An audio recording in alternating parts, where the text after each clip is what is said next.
Yes po, napapansin ko kasi lapit na ang February kaya nakakapagtaka. Ang dami na lumalabas na kaso for VP Sara.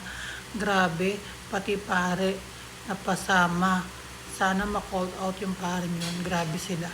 Expected din na natin na bago mag-start yung pagtatapos ng impeachment, yung pag-void, magkakaroon ulit ng panibagong mga impeachment. Ito na naman sila. Wag na tayong magtaka na magkakaroon naman ng mga bagong witness. Magkakaroon na naman ng mga bagong mga pangalan na maglulutangan na kesyo utusan daw ni BP, kesyo dating sangkot kay BP, mga ginagawa ni BP dati. Wag na tayong magtaka, paulit-ulit na lang. At wag na rin natin ipagtaka na marami pa rin mga makikitid ang utak na mas pinipiling maniwala sa mga bagong ilalabas ng makakaliwa at ng administrasyon.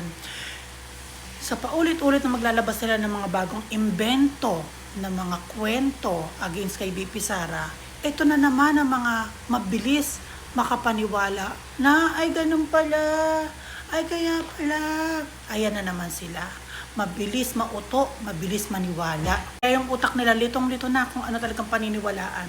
Ito lang sasabihin ko sa inyo, no? Mga naglilitawan ngayon at mga maglilitawan pa ng mga tao at istorya laban kay BP Sara, bakit hindi pa sila naglabasan dati pa? Bakit nung unang impeachment hindi pa yung lumabas? Bakit nung kalagitnaan na kung saan hindi pwedeng magkaso sa BP dahil inutusan ng Supreme Court na bawal dahil wala pang 1 year, bakit etong magtatapos na, itong February, bakit naglalabasan na naman itong mga bagong kwento at sariwa? Diba? Anyways, yan ay normal. Ang hindi normal, yun lagi tayong sumasakay sa kwento nila. Lagi tayong napapaniwala. Diba? Isipin natin na, bakit ganun? Iba-ibang lumalabas at parang ang dami naman. No?